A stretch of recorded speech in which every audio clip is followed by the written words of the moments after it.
Notre histoire commence avec le célèbre club de jazz Small's Paradise. Une petite salle située en sous-sol entre la 125e rue et la 7e avenue à Harlem, New York. Ouverte en automne 1925 par un Afro-Américain, Edwin Alexander Smalls. Le club a la réputation d'avoir les meilleurs spectacles de cabaret et de danse, ce qui attire un large public. Sa clientèle est riche en célébrités, comme Tallulah Bankhead, George Raft, Joe Louis, Walter Winchell, Howard Hughes et Ava Gardner. Mais surtout, il est riche en diversité. Car contrairement à beaucoup de clubs de l'époque, dans celui-ci, les noirs et les blancs s'accordent parfaitement. Pour la petite anecdote historique, Malcolm X a obtenu l'un de ses premiers jobs en tant que serveur dans le club en 1944. À la fin des années 50, le Small's Paradise devient démodé et n'attire plus les célébrités. Le club perd beaucoup d'argent et cherche désespérément un nouveau propriétaire. C'est alors que débarque Wilt Chamberlain, 2,13 m, 125 kg, surnommé Wilt the Stilt, l'échassier. Chamberlain est une légende.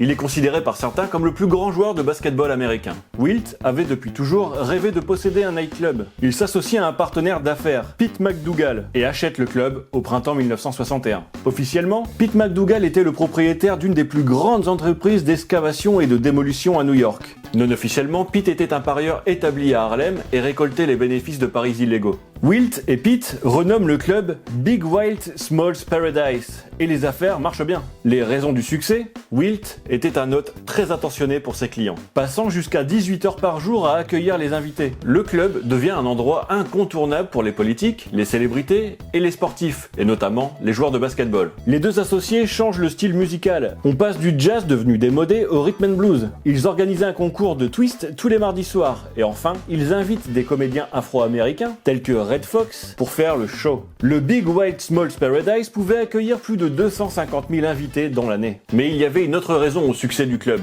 la drogue.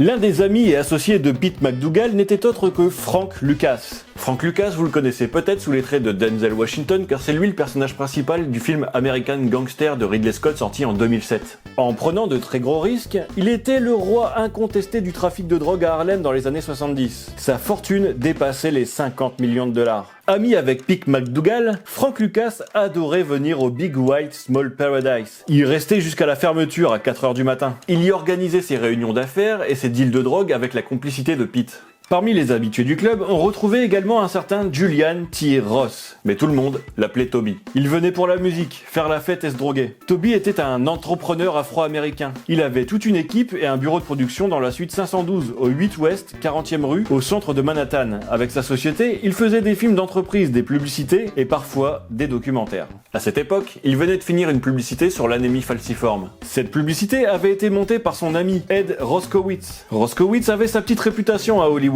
puisqu'il était l'assistant monteur sur un film primé aux Oscars, Midnight Cowboy, sorti en 1969. Ed Roskowitz dira de Toby: Toby était essentiellement un homme d'affaires qui travaillait dans l'industrie cinématographique. J'aimais ce type. C'était un vrai personnage, très flamboyant et tape à l'œil. Il se comportait comme s'il était un Cecil B. 2000 noir, ce qui était ironique étant donné qu'il faisait essentiellement des publicités. Toby prenait son travail très au sérieux, mais il avait un rêve, celui de faire un long métrage. Toby était aussi un passionné de karaté. Il s'entraînait avec Ron Von Cleef, une légende des arts martiaux de Brooklyn qui jouera quelques années plus tard dans des films de karaté. En entraînant au Big Wild Small Paradise, Toby devient ami avec Fred G. Lincoln, avec qui il aime s'amuser et consommer de la drogue. Lincoln est un acteur et cascadeur qui est principalement connu du grand public pour son rôle de Weasel dans La dernière maison sur la gauche de Wes Craven, sorti en 1972. Mais surtout, Fred Lincoln commence une petite carrière cachée dans le monde du X. Il tourne notamment avec Gérard Damiano en 1971 dans le film Sex USA. Fred Lincoln se souvient: quand je partais en soirée avec Toby, tout s'arrêtait quand cette chanson She's Not Just Another Woman était jouée. C'était une chanson funky et tout le monde se levait et dansait. Un jour, probablement défoncé, Toby a dit: je vais faire un film et je vais l'appeler Not Just Another Woman. Et tu vas être dedans. À cette même période, Toby devient ami avec Pete McDougal et Frank Lucas. Petit à petit, Lucas et Pete commencent à inclure Toby dans certains de leurs réseaux de distribution de drogue. La vie devient de plus en plus luxueuse pour Toby, même si celui-ci doit s'habituer à regarder par-dessus son épaule. La police surveille probablement son bureau et sa maison. Toby mène alors une double vie, gérant d'une boîte de production de films le jour et dealer la nuit. Ce qui lui rapporte un maximum d'argent sale qu'il fallait impérativement blanchir avant de se faire prendre la main dans le sac. Il fallait trouver une idée rapidement. Mais Toby avait déjà la réponse. Il fallait faire un film. tout le monde lui explique que s'il ne veut pas perdre d'argent, voire même faire quelques bénéfices, il doit produire un film érotique ou pornographique qui sont très à la mode dans les années 70. Toby commence alors l'écriture d'un scénario intitulé Not Just Another Woman. Il en profite en parallèle pour créer deux sociétés de production cinématographique, appelées Extravagant Film et Toby Ross Ltd Film Productions. Toby appelle son ami Ed Roskovitz pour discuter de son idée et lui offrir le poste de responsable de production et monteur sur le film. Il passe aussi un coup de téléphone à Werner Linka, un concurrent de Toby dans le domaine de la publicité puisque celui-ci a également une société de production, la Werner Linka Productions. Werner Linka avait été également directeur de la photographie pour un film X intitulé Dark Dreams sorti en 1971. Sur le tournage de Dark Dreams, Werner avait eu une relation avec l'actrice Tina Russell. Toby demande à Werner de devenir son directeur de production. Il explique ses intentions à Werner. Il veut faire un film X avec un véritable scénario, de bons acteurs, des cascadeurs, une bande-son enregistrée par un grand nom de la musique et faire une campagne marketing qui mettrait Hollywood à genoux. Toby lui a dit « Nous n'avons rien à voir avec l'industrie du porno. Alors faisons le meilleur film porno qu'il n'ait jamais été fait. » Werner a du mal à le croire, car personne n'a autant d'argent pour faire un film X à cette époque.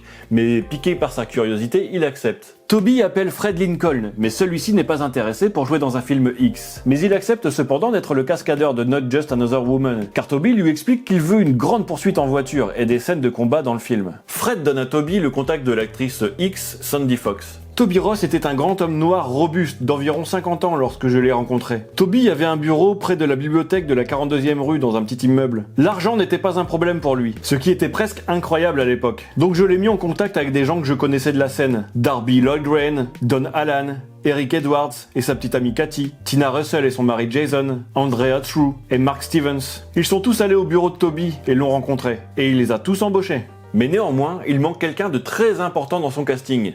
L'acteur principal. Au départ, Toby pense à l'acteur bisexuel Mark Stevens, qu'on a pu découvrir par exemple dans The Devil in Miss Jones de Gérard Damiano sorti en 1973. Mais Toby Ross change d'avis, et il décide de choisir un type avec un physique plus menaçant. Alors qu'il l'avait rejeté pendant la phase de casting, il rappelle finalement l'acteur semi-professionnel et tatoué Don Allan. J'ai commencé à penser, hey, c'est un peu un défi. J'ai pris environ 20 photos de lui, et je les ai montrées à beaucoup de femmes que je connais. Un bon 80% d'entre elles ont dit oui, il est vraiment excitant. Toby Ross se dit alors, il est grand, il est beau, il connaît le judo, je vais réécrire le scénario pour lui. Le casting est donc complet. C'est donc Don Allan, Darby Lloyd Rains et Tina Russell qui seront les têtes d'affiche de Not Just Another Woman. Selon Grant Harper Reid, un jeune stagiaire sur le tournage du film, une actrice française était également au casting. Une star X française attirante avec une coupe de cheveux maniérée est venue vers moi en arborant un sourire provocateur. Avec un accent français prononcé, elle s'est présentée en disant que son nom était Annie. Le tournage de Not Just Another Woman commence en hiver 1973 dans un entrepôt de Chinatown, et voici le synopsis que j'ai pu en tirer. Jeff, un jeune, beau et riche playboy, instructeur de kung-fu, et sa femme Sarah recherchent les sensations fortes. Ils aiment collectionner les partenaires sexuels. Sarah ramène alors des prostituées à la maison pour nourrir l'ego et les besoins sexuels de son mari. La sœur de Sarah, une nonne nommée Sœur Conception, sort du couvent pour prendre quelques courtes vacances et rendre visite à sa sœur. Jeff tombe alors amoureux fou de la seule femme qu'il ne peut pas avoir, l'épouse du Christ, Sœur Conception. Et ça le rend fou. Il se développe alors une relation obsessionnelle et destructrice entre Jeff et Sœur Conception. Tina Russell s'investit énormément, elle se met à méditer pour rentrer dans le rôle de cette nonne, ce qui peut d'un seul coup paraître très compliqué pour la convaincre de tourner des scènes sexuelles. Tous les soirs, les bobines de film et le matériel de tournage sont déposés au laboratoire ou dans les bureaux, pour être sûr de ne rien perdre en cours de route. Après avoir terminé le tournage des scènes de sexe à l'intérieur de l'entrepôt de Chinatown, l'équipe poursuit avec des tournages dans tout Manhattan. Il est impossible de savoir exactement combien Toby Ross a dépensé pour produire ce film. On parle de 100 000 à 350 000 $, c'est une somme extravagante pour du porno à l'époque. Il loue de luxueux appartements, des limousines, il paye des déjeuners au homard à toute l'équipe, l'argent coule à flot. Il tourne une scène dans Central Park avec un grand cheval blanc. Il filme une cascade incroyable d'un personnage sautant d'un hélicoptère dans la baie de Long Island pour nager jusqu'à un yacht de 50 pieds. Toby Ross dira en interview « J'étais heureux de dépenser une fortune pour cette production. Je l'ai rendue aussi vraie que possible, aussi crédible, et j'ai embauché les meilleures personnes pour jouer. Il n'y a pas de raccourci, ni de compromis. J'espère que cela en valait la peine. » Pour la fin de son scénario, Toby a quelques doutes et préfère demander quelques conseils à Fred Lincoln. Au départ, le personnage de Sœur Conception devait avoir une relation incestueuse avec sa sœur, et le mari de celle-ci devait les surprendre. Mais cette fin n'avait pas de valeur morale, et il sera décidé d'en changer. Au final, le personnage de Don est tellement obsédé par Sœur Conception qu'il en fait des rêves érotiques. Il culpabilise d'avoir ce genre de pensée et prend sa Mercedes, roule à vive allure, traverse le pont de Verrazzano en défonçant la barrière et finit par sortir de la route et tombe dans un grand ravin. La voiture explose et Don meurt, son corps hors de la voiture, les bras tendus comme le Christ sur la croix. Pour faire cette cascade plutôt difficile, Toby et son équipe vont devoir doubler d'inventivité. En effet, Toby Ross et son équipe décident d'acheter une Datsun, une automobile japonaise, et de coller des ailerons en carton ainsi qu'un symbole Mercedes sur l'avant. Pour filmer cette cascade, Toby utilise 8 caméras en simultané. Ça paraît invraisemblable, c'est du jamais vu pour du porno.